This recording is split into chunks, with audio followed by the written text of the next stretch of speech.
If you have not seen the rant and meltdown of Froskirin, aka Frosk, on G4, you can find clips of it anywhere around YouTube. The ranting about sexism and sexual innuendos being made about people in the chat, and the screeching and screaming about bias. And if you haven't seen it, find it. I also recommend Friday Night Tights, or anybody affiliated with Nerdrotic, Geeks and Gamers, RK Outpost. They have dealt with this in depth. I want to talk about it because of the bigger problem. Without a doubt, there will be backlash because I'm not as bangable as the previous hosts. It isn't just that these people in entertainment are insane or batshit crazy with this ideology. It's that the ideology itself is insidious. Intersectionalism, intersectional feminism, critical race theory, any of these things under which it masquerades as a title or an idea, is actually just communism. It may sound simplistic. The official term for communism is dialectical materialism. It is literally the dialogue, internally and externally, by which you reconceptualize the entire universe around this idea of the haves and have-nots. In a purely Marxist sort of format, it is economic. Some people have and I don't. Either they're very rich and I'm very poor, or they just have a lot more than I do, even though I'm decently making it. The vindictive lust, the coveting of what other people have, feeds into this. Marxist dialectic gives you this dialogue by which you can say, really, they only have it because they stole it. It really belongs to all of us, which read, it belongs to me. I have the right to take it from them because really they stole it somehow. They shouldn't really have it even though they own it legally, and we will redistribute it, which also read me and into my pocket. This is entirely the economic aspect of this theory. This is sort of pure fiscal Marxism. Some people have because they're corrupt, evil, greedy, hoarding, whatever. We must take it and redistribute it, which almost invariably, by the way, like robbing people's shops at gunpoint because you feel like you deserve to take what they have, inevitably someone ends up dead, hence the mass murder that is generally committed in the name of communist redistribution. Those unwilling to just hand over what they've worked for, earned, and they own, well, you may have to just dispose of them for working against the common good. Now, maybe that sounds outlandish to you, looking at what's going on in our culture, but it is exactly precisely the origin of this cultural Marxism that finds its way into critical race theory, intersectional feminism, all of this stuff. It is the same dialogue, it is the same dialectic, but it changes up the power dynamic. It isn't just about money, more maybe it's related. People have money and power because they're white. People have money and power because they're straight. They're taking away from us and keeping us oppressed because of race, because of sexuality, because of whatever, rather than just a monetary clique, the bourgeoisie versus the proletariat, the working class. You have all these new nuances that enter into the dialogue to explain why some people have what I covet, why I really authentically deserve it, and why ultimately they have nothing to say about it, even unto death. Yes, death, which is why it's okay to rob people of their career, their livelihood, their home, drive them away from their jobs, drive them away from their home by doxing people, by harassing people, by doing things that, not too long ago in our culture, in the late 80s, we started to become aware of what stalking was and how bad and detrimental it was. And you get to the 90s and movies like Alicia Silverstone and The Crush really drove home how you can ruin someone's life just by calling their place of employment over and over again, and the employer doesn't know what to do. And this is doxing. It has become a way of life now that you're angry with something someone said on Twitter. Had to delete corporate name. You call the place of work and you harass them over and over and over again and tell them that they need to fire this employee, or just be harassing them about it until they do fire the employee. The destroying of people's lives just as readily as killing them in good old-fashioned Marxism, or because we're nice and don't want the death penalty, just work them to death in a labor camp working for the common good, insert evil quotes. But the dialectic is a religion. It's an entire all-encompassing worldview. It's a way of looking at the universe, and this is why it is so deadly. It is a poisonous way of looking at the universe.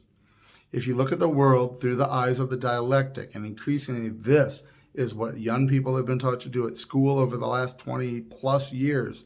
It's what colleges are pushing. It's what Hollywood is pushing, what corporations are buying into, and everybody's fumbling over themselves trying to figure out what exactly are the rules in this constantly changing dialectic, because really it's a dialogue internally and externally on attacking anything you don't like, and it's always the excuse of your oppression, and there's always some new way to reckon it.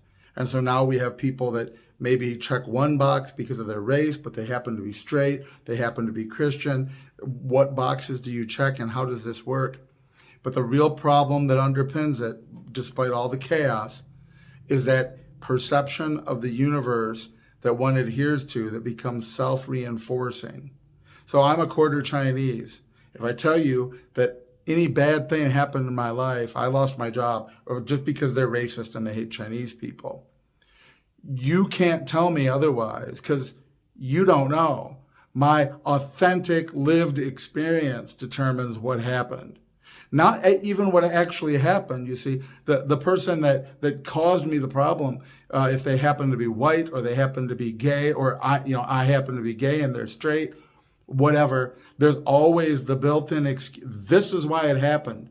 And if I believe that's why it's happened, you can't tell me otherwise, because my lived experience is what determines the fact.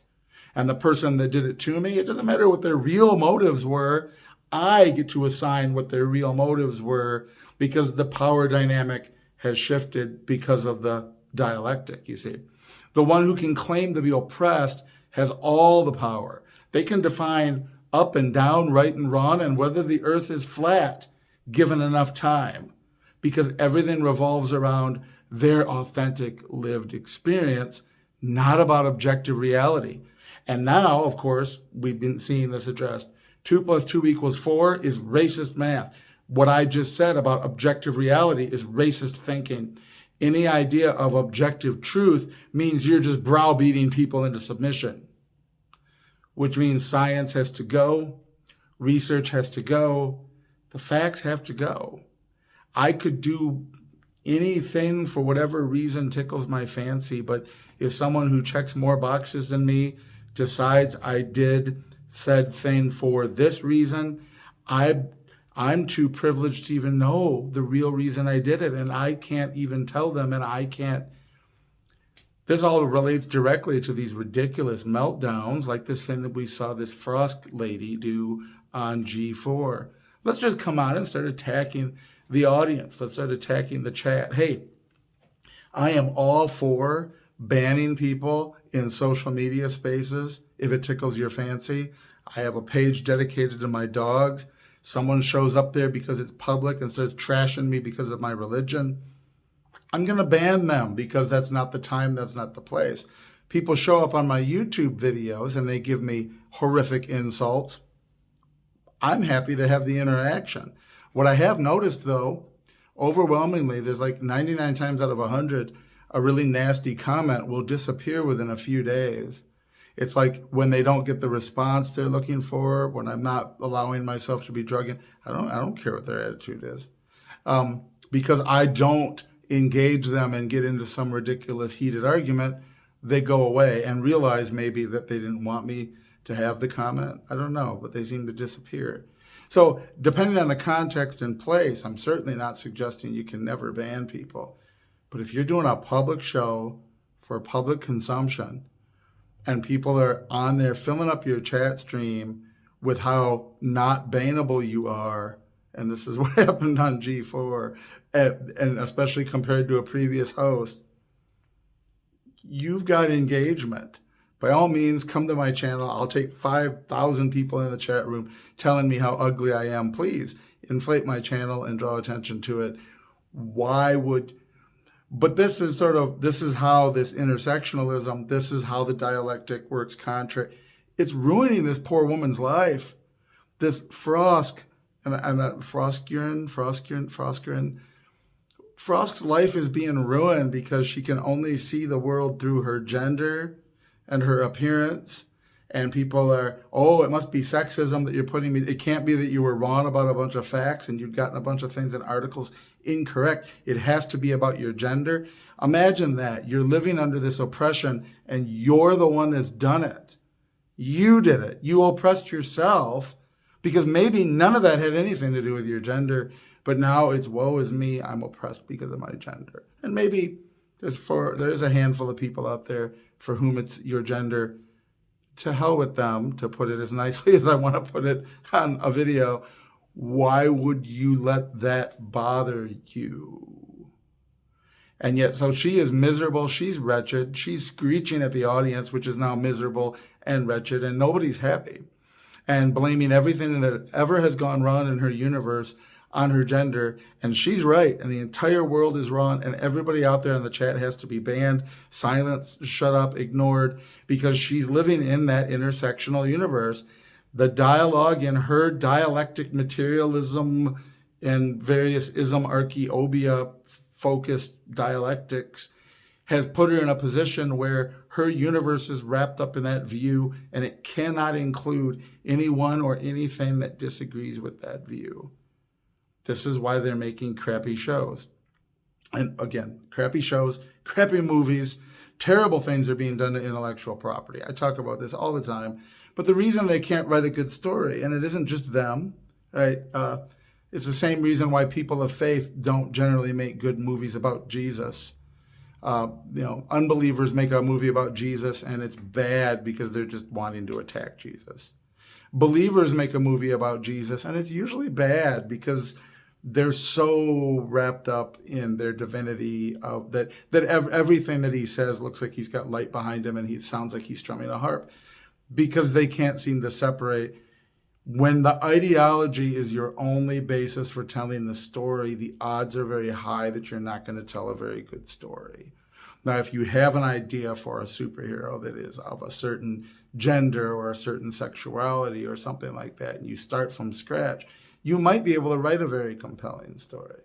But when you're sitting down at a marker board or a digital screen at this point, and you're filling out a checklist in a room where you're producing a show or a movie or whatever, comic books even, and you're checking off the boxes and having to decide, well, he can't be the villain because he's black, and it has to be this person because they're white, and we'll have to change this character to this.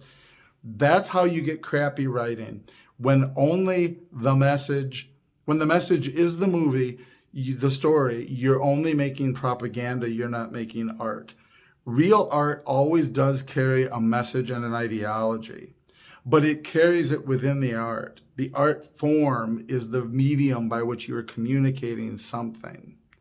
Otherwise, you're just lecturing people. And this is the problem with Supergirl became a show all about lecturing people. When you've got Ally McBeal yelling at the screen about make Planet Daxam great again. Oh, like that's so clever. No, it's cringeworthy, to use the parlance of our times. It's puke-worthy. Anyway, this went on a lot longer than I expected. This sort of my rant. Froskian, G4, intersectionalism, dialectical materialism, CRT. This is how all this relates. Open-mindedness is the key that keeps society going.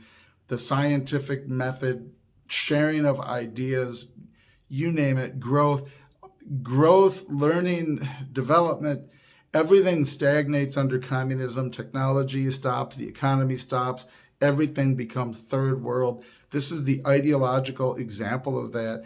Everything will become meaningless, droll, repetitive propaganda, and no one will be allowed to talk about it. Ultimately, no one will be able to complain about it. No one will ever be able to explain to you what really happened.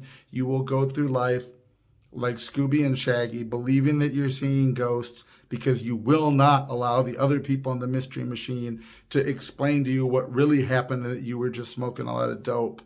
Instead, you will wander through life ignorant, afraid, unknowing, experiencing of reality and just dwelling in this misery. And ironically, everything about it tells you that you're oppressed by other people. And really, by clinging to this ideology, you're doing it to yourself.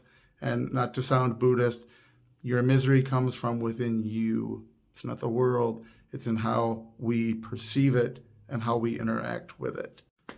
Well, if you listened this long, thank you. If you didn't, thank you anyway. I always appreciate all the views that I can get and all the responses I can get. And please subscribe. I'm at, I think, just under 250 subscribers. I got a little bit to go before I catch up with my heroes on Friday Night Tights.